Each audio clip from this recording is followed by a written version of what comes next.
Bike taxi ಓಡಿಸುವ ಹುಡುಗರೇ ಇನ್ನೊಮ್ಮೆ ನೀವು ಈ ಸ್ಟೋರಿ ನೋಡಬೇಕು. ಕಂಡ ಕಡೆ ಬೈಕ್ ನಿಲ್ಲಿಸಿ ಬಾಡಿಗೆ ಹೋಗ್ತೀರಾ. ಮೊಬೈಲ್ ಆಪ್ ಮೂಲಕ ಬಾಡಿಗೆಗೆ ಓಡಿಸಿದ್ರೆ ಹುಷಾರಾಗಿರ್ಬೇಕಿನ್ ಮುಂದೆ. ಬೈಕ್ ಟ್ಯಾಕ್ಸಿ ಓಡಿಸುವ ಹುಡುಗರೇ ಇಲ್ಲಿ ನೋಡಿ, ಒಮ್ಮೆ ಕಂಡ ಕಡೆ ಬೈಕ್ ನಿಲ್ಲಿಸಿ ಬಾಡಿಗೆಗೆ ಹೋಗ್ತೀರಾ. ಮೊಬೈಲ್ ಆಪ್ ಮೂಲಕ ಬಾಡಿಗೆಗೆ ಓಡಿಸಿದ್ರೆ ಇನ್ನು ಮುಂದೆ ಹುಷಾರಾಗಿರ್ಬೇಕು. ರ್ಯಾಪಿಡೋ ಬೈಕ್ ಟ್ಯಾಕ್ಸಿ ವಿರುದ್ಧ ಮೆಗಾ ಆಪರೇಷನ್ ನಡೀತಾ ಇದೆ. ಬೈಕ್ ಟ್ಯಾಕ್ಸಿಗಳ ವಿರುದ್ಧ ಆರ್ಟಿಒ ಮಹಾ ಕಾರ್ಯಾಚರಣೆ ಹಮ್ಮಿಕೊಂಡಿದೆ. ಪರ್ಸನಲ್ ಬೈಕ್ನಲ್ಲಿ ಟ್ಯಾಕ್ಸಿ ಓಡಿಸಿದ್ರೆ ವಾಹನವೇ ಸೀಸ್ ಆಗುತ್ತೆ.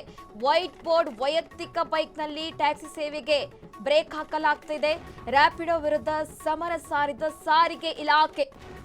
ವಿದ್ಯಾರ್ಥಿಗಳು, ನಿರುದ್ಯೋಗಿ ಯುವಕರ ಆಸರೆಯಾಗಿದ್ದ ರ್ಯಾಪಿಡೋ ಬೆಂಗಳೂರಿನಲ್ಲಿ 11 ಆರ್ಟಿಒ ಕಚೇರಿ ವ್ಯಾಪ್ತಿಯಲ್ಲಿ ಬಿಗ್ ಆಪರೇಷನ್. ಖಾಸಗಿ ವೈಟ್ ಬೋರ್ಡ್ ದ್ವಿಚಕ್ರಗಳು ಆರ್ಟಿಒ ವಶಕ್ಕೆ ಪಡೆದುಕೊಳ್ಳಲಾಗ್ತಾ ಇದೆ. ಕಾನೂನು ಬಾಹಿರವಾಗಿ ಮೊಬೈಲ್ ಆಪ್ ಮೂಲಕ ಬಾಡಿಗೆ ಸಂಚಾರ ಮಾಡ್ತಾ ಇರುವಂತಹದ್ದು.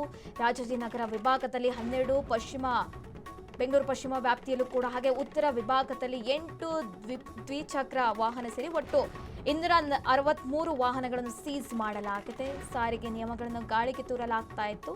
ಸದ್ಯೀಗ ಆರ್ಟಿಒ ಅಧಿಕಾರಿಗಳು ಮೆಗಾ ಕಾರ್ಯಾಚರಣೆ ತೆಗೆದುಕೊಂಡಿರುವಂತಹದ್ದು.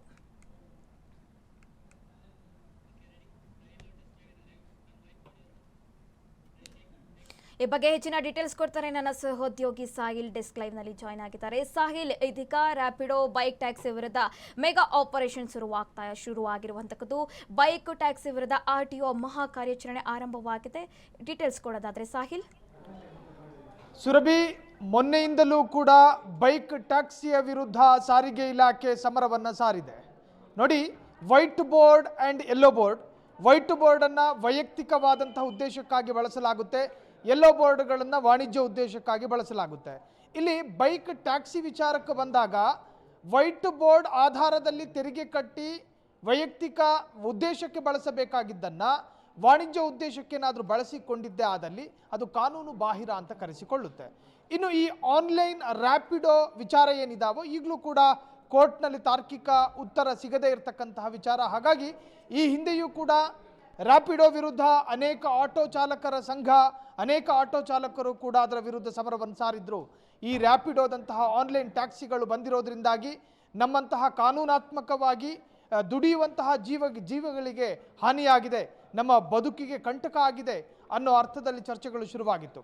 ಸೊ ಈ ಎಲ್ಲ ವಿಚಾರಗಳ ನಡುವೆ ಈಗ ಆರ್ಟಿಒ ಇಲಾಖೆ 12 ಆರ್ಟಿಒ ವ್ಯಾಪ್ತಿಯಲ್ಲಿ ರೇಡ್ ಶುರುವಾಗಿದೆ. ನಿನ್ನೆಯಿಂದಲೂ ಕೂಡ ಬೆಂಗಳೂರಿನ ನಾನಾ ಕಡೆಗಳಲ್ಲಿ ಆರ್ಟಿಒ ಮುಖ್ಯ ಅಧಿಕಾರಿಗಳ ನೇತೃತ್ವದಲ್ಲಿ ಆಪರೇಷನ್ ರ್ಯಾಪಿಡೋ ಎನ್ನುವಂತಹದ್ದು ಶುರುವಾಗಿದ್ದು ಅವರ ಬೈಕ್ಗಳನ್ನು ಸೀಸ್ ಮಾಡಲಾಗಿದೆ.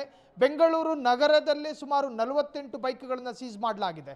ಇನ್ನು ಕೆಲವೊಂದಷ್ಟು ರ್ಯಾಪಿಡೋ ಚಾಲಕರ ಮೊಬೈಲ್ಗಳನ್ನು ಕೂಡ ಪೊಲೀಸರು ಅಥವಾ ಆರ್ಟಿಒ ಅಧಿಕಾರಿಗಳು ವಶಕ್ಕೆ ಪಡೆದುಕೊಂಡಿದ್ದಾರೆ. ಕಾರಣ, ಈ ರ್ಯಾಪಿಡೋ ಎನ್ನುವಂತಹ ಆ್ಯಪನ್ನು ಇನ್ಸ್ಟಾಲ್ ಮಾಡಿದ್ದು ಕಾನೂನು ರೂಪದಲ್ಲೋ ಅಥವಾ ಇದರಿಂದ ಬೇರೆ ಥರ್ಡ್ ಏನಾದರೂ ಪಾರ್ಟಿಯ ಆ್ಯಪ್ಗಳನ್ನು ಬಳಸಲಾಗ್ತಾ ಇದೆಯೋ ಈ ಅರ್ಥದಲ್ಲೂ ಕೂಡ ವಿಚಾರಣೆಗಳಾಗ್ತಾ ಇದೆ. ಒಟ್ಟಾರೆ ರ್ಯಾಪಿಡೋ ಆಪರೇಷನ್ ಇನ್ನೂ ನಿಂತಿಲ್ಲ, ಬೆಂಗಳೂರಿನಲ್ಲಿ ನಿರಂತರವಾಗಿ ಇರುತ್ತೆ ಅಂತ ಹೇಳಿ ಆರ್ಟಿಒ ಅಧಿಕಾರಿಗಳು ಕೂಡ ಈ ಬಗ್ಗೆ ಕ್ಲಾರಿಟಿಯನ್ನು ಕೊಟ್ಟಿದ್ದಾರೆ. ಸುರಭಿ, ಮಾಹಿತಿಗಾಗಿ ಧನ್ಯವಾದಗಳು ಸಾಹಿಲ್.